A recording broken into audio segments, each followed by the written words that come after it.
Le Québec, c'est génial, tout le monde aime la poutine, le sirop d'érable et les dettes étudiantes. Mais au niveau culturel, notre province est majoritairement connue pour son sens de l'humour, que ce soit le stand-up comedy ou encore des émissions de télévision.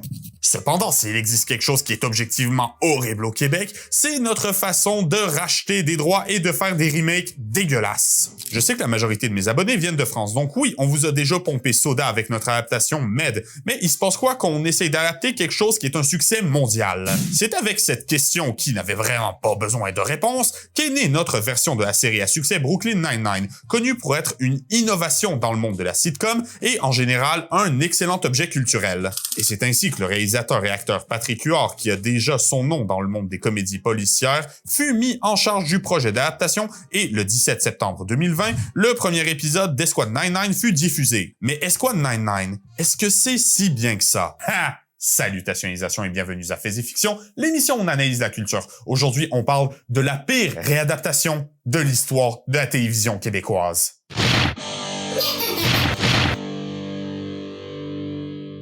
Donc, premièrement, Brooklyn Nine-Nine, c'est quoi? C'est l'histoire de 99e brigade de détectives à Brooklyn. Composée de Jake Peralta, Rosa Diaz, Amy Santiago, Charles Boyle, Terry Jeffers, les détectives Hitchcock et Scully, Gina, la secrétaire paresseuse, et tout ça sous la supervision d'un des meilleurs personnages de l'histoire de la télé, le robotique capitaine Raymond Holt. Boom! La série sera diffusée pendant 8 saisons où elle sera ancrée dans l'imaginaire collectif comme une merveille d'innovation dans le monde de la sitcom moderne. De par son allure professionnelle, ses storylines bien écrites, mais surtout ses dialogues et développement de personnages réussis. C'est plus possible, je m'attache les cheveux parce que là, ça tombe dans le micro.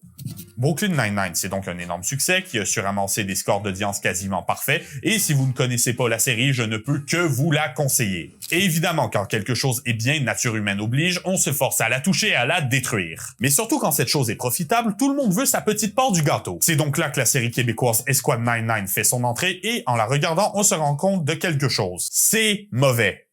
Mais genre, au-dessus de mauvais. On va donc l'aider à renfoncer les clous dans le cercueil. Voici tout ce qui ne va pas dans Esquad 99. La production. Tout commence avec Patrick Huard, qui, comme je l'ai déjà dit, a un background dans le monde de la comédie policière québécoise avec le succès et excellent film Bon Cop, Bad Cop, qui est, selon moi, la seule raison pour laquelle Esquad 99 a été autorisé. En entrevue, Patrick Huard confiera que son vœu avec Esquad 99, c'est de faire un remake de la série originale, mais de l'orienter plus sur l'action avec des fight scenes, de la poursuite, des armes, etc. Seul problème, le budget alloué pour la saison 1, c'était de 4 millions de dollars canadiens. Et à l'époque, Brooklyn Nine-Nine, la série, possédait un budget d'environ 4 millions de dollars américains par épisode. Est-ce qu'on le sent arriver, le mauvais calcul? Et dès les premiers épisodes, le problème budgétaire se fait sentir. Les décors ont l'air cheapos et le son et l'éclairage sont bâclés. Ce qui est dommage au niveau du son, parce que quand on sait que Brooklyn Nine-Nine, c'est un peu comme Game of Thrones, la plus grande force de cette série, c'est ses dialogues. On aimerait ça les entendre, les dialogues. Au niveau du casting, généralement dans ces vidéos, j'essaye d'éviter les sujets trop politiques ou les sujets qui fâchent. Mais production québécoise oblige, c'est plus blanc qu'un épisode de Friends au milieu d'un blizzard. En fait, il y a eu tellement de whitewashing au casting d'Esquad 99 que Melissa Fumero, l'interprète d'Amy Santiago, a descendu l'adaptation québécoise sur Twitter pour son manque de diversité dans le casting. Parlons sérieusement, je sais que la plupart d'entre vous viennent d'Europe. Et le fait étant que, au Québec depuis quelques années, on commence à sentir qu'il y a un gros problème de représentation ethnique dans nos médias. Surtout en ce qui concerne les émissions scriptées de télévision. On s'en sort un peu mieux aujourd'hui qu'à la fin des années 2000, mais le fait étant que des grosses productions comme Esquad 99, ça montre il est où le problème. Par exemple, Amy Santiago devient Fanny Lizotte et Rosa Diaz devient Rosalie Boucher, à qui on réfère encore comme Rosa, tu parles d'un gâchis. Mais les équivalents de Terry Jeffers et du Captain Holt sont noirs. Alors, oui, c'est vrai, les personnages qui sont censés représenter le Captain Holt et le sergent Terry Jeffers sont bien joués par des Noirs. Mais repensez-y comme il faut. Le Capitaine Holt, une bonne partie de son histoire tourne autour du fait qu'il était un des premiers détectives noirs de son escouade dans les années 80. Quant à Terry, il y a un épisode entier qui tourne autour du fait qu'il s'est fait arrêter parce qu'il s'est fait profiler par un policier qui connaît mal son métier. Maintenant, Esquad 99, si on regarde les épisodes disponibles, c'est presque trait pour trait repris sur Brooklyn Nine-Nine, avec les mêmes histoires et des fois les mêmes dialogues passés à la Google Traduction. Et Amy et Rosa versus Holt et Jeffers, elles ont très peu, voire pas du tout d'épisodes où leur ethnie entre en jeu ou est le sujet principal de l'épisode. Ce qui implique que le choix du casting de ces deux personnages a été fait simplement parce que les épisodes étaient écrits pour qu'ils le soient. Et que si on exclut ce petit état de conscience, Esquad 99, tout ce qu'on a fait, c'est on a pris le casting original de Brooklyn Nine-Nine, on l'a recouvert d'eau de javel pendant 3 jours et 3 nuits, et on a foutu le résultat à la télé. Les personnages. Comment est-ce que c'est possible de déglinguer les personnages de l'œuvre originale à ce point? Je ne comprends pas. Pour le main cast, on a Michael Gouin qui joue le personnage de Max, équivalent de Jake Peralta. Par contre, quand on observe ses dialogues, son jeu d'acteur et la direction qu'il prend, on se rend compte de quelque chose d'assez troublant. Exit le gars un peu trop rebelle qui a besoin d'attention mais qui en bout de ligne rallie tout le monde derrière lui. On a plus l'impression de voir Charles Boyle faire les répliques de Jake Peralta. Profite-en le temps que ça passe. Boum! Titre de ton sextape. Ouais, je suis arrivé 3 minutes en retard, là. En 6 ans, c'est genre ma première petite erreur. Et pour Guy Jodoin, interprète très apprécié des médias québécois, c'est pareil. On oublie le meilleur ami un peu trop collant pour avoir droit à des blagues sur le fait qu'il est juste vieux et incapable de comprendre à quel point il fout le malaise dans une pièce. Oui, c'est ça, comme vous l'aurez compris ici, juste comme Jake prend un peu la place de Charles, Charles prend la place de Hitchcock. Chez les filles, on a Rosalie, équivalente du personnage de Rosa, qui est littéralement juste une parodie du personnage. Si je vous demande de me parler de Rosa Diaz, vous me direz une femme forte et badass qui prend toujours les actions requises dans n'importe quelle situation et qui cache son grand cœur derrière des murs émotionnels. Rosalie, c'est juste une brute qui a l'air à moitié attentive à ce qui se passe autour d'elle. Et surtout, on dirait que l'actrice ne comprend pas la subtilité du personnage de Rosa Diaz. Est-ce que vous vous rappelez dans Brooklyn Nine-Nine l'épisode où Rosa est complètement défoncée sur les edibles prescrits médicalement à cause de son anxiété? Imaginez ça, mais c'est la série au complet.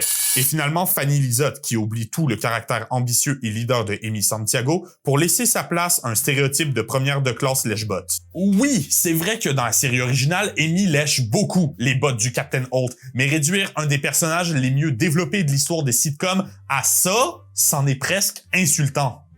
I'm your new commanding officer, Captain Ray Holt. Speech! Je suis votre nouveau commandant, Raymond Célestin. Un discours! Un discours! Du côté de Valérie et Jeff, les équivalents de Gina et Terry, ils existent. Et c'est tout, en fait. Terry, dans la série originale, c'est le grand frère du 9-9. C'est une figure d'autorité qui encaisse toujours les coups pour son escouade et qui est capable de se montrer faible. Ce qui est très drôle quand on se rend compte que ça contraste avec son physique parce qu'il est quand même joué par Terry Crews, et qui est la montagne de muscles d'Hollywood. Dites-moi en commentaire si la montagne de Game of Thrones et le sergent Jefford se tapaient sa gueule, c'est qui gagne, honnêtement. Et son personnage dans l'adaptation québécoise est tellement fade. Ses dialogues sont à peine portés par un tout petit peu d'émotion et la direction que prend le personnage, ben on s'en fout en fait. Il y a 1 an, ma femme et moi, on a accouché d'adorables jumelles. Claudie et Noémie. Depuis ce temps-là, j'ai peur de me blesser ou de me faire tuer. Ce qui nous amène au cas très particulier de Valérie. Gina Linetti dans Brooklyn Nine-Nine, c'est un personnage qui est assez fade. C'est aussi un personnage qui est très égocentrique, qui parle lentement et qui a toujours l'air distraite, soit. Mais c'est fait exprès. Et c'est la direction que l'actrice et les scénaristes veulent que le personnage prenne. Ici, dans le jeu de Léane Labrèche, on sent qu'elle en a mais rien à battre de ce qui se passe sur le tournage. Dieu, cet homme-là est tellement suave. Est-ce que je suis la seule à avoir une petite vibration gay? Salut les chums. Il y a un officier vraiment fâché puis sexy qui vient d'arriver. Apparemment que c'est le chef de la police, Podolski. Max, il voudrait te voir. Et contrairement à Gina, qui est assez appréciable en bout de ligne, Valérie, je comprends pas pourquoi qui que ce soit serait intéressé à la voir dans leur cercle social tellement elle est désagréable. Capitaine Holt versus le commandant Célestin. Non, faites-moi confiance. Il mérite sa propre section, celui-là. Donc déjà, au niveau de leur scène d'introduction, on sent que quelque chose est beaucoup moins bien maîtrisé. Leurs premières scènes sont tous les deux écrites de façon assez similaire. Ici, Mark, l'équivalent de Jake, insulte le nouveau commandant sans se rendre compte qu'il se tient debout derrière lui. Dans Brooklyn Nine-Nine, l'apparition de Holt est presque surnaturelle. On ne le voit pas venir et son apparition est une surprise pour Jake et pour l'audience. Ici, on le voit arriver, le gag dure pendant des heures et l'audience se tape la tête contre les murs en attendant que ça soit fini. Poussez les crayons. C'est ce que vous pensez? Oh! Hey! Alerte au nouveau commandant? Ce qui nous amène à une des mini-histoires les plus célèbres de Brooklyn Nine-Nine, à savoir la cravate. La prochaine fois qu'on se voit, faites-moi le plaisir de porter une cravate.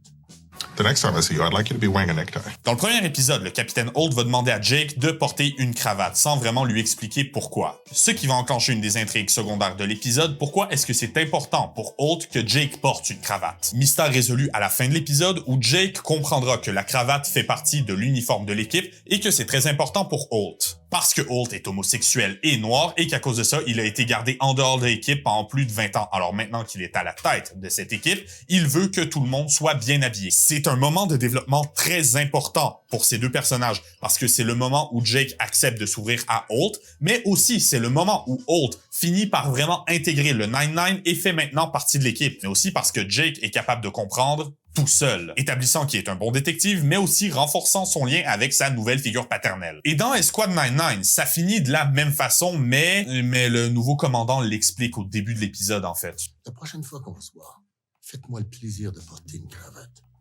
La police doit afficher une image impeccable. Il dit simplement qu'il veut que sa nouvelle escouade affiche un look irréprochable. Et voilà, un enfant de 3 ans est capable de conclure le reste. Tu viens de plomber le scénario de l'épisode dans les 10 premières secondes.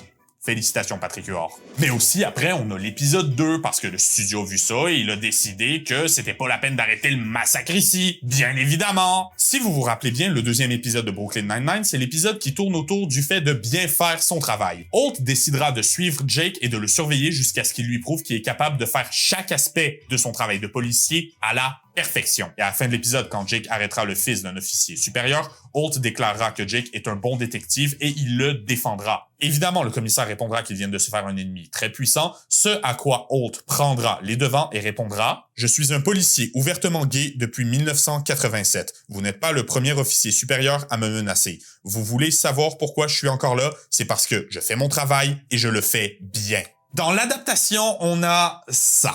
Je suis un policier homosexuel qui a fait son coming out en 87. Ça en prend pas mal plus que ça pour m'intimider. On vient de perdre toute la subtilité du message. Subtilité étant que Holt est un bon policier qui fait bien son travail, le fait d'agir en professionnel étant encore une fois le thème central de l'épisode. Et ça caractérise aussi Holt comme un leader qui donne l'exemple à ses détectives, mais aussi qui se battra pour qu'ils aient le droit de bien faire ce travail. Ça montre aussi que Holt, sous ses allures dures, est en fait un homme très juste qui a un grand cœur et qu'il fera tout ce qu'il faut pour défendre ses détectives tout au long de la série. Tout ça, on l'a pris. On l'a roulé en boule, on l'a lancé dans le bac de recyclage parce qu'on est quand même éco-responsable et on a appelé ça une adaptation.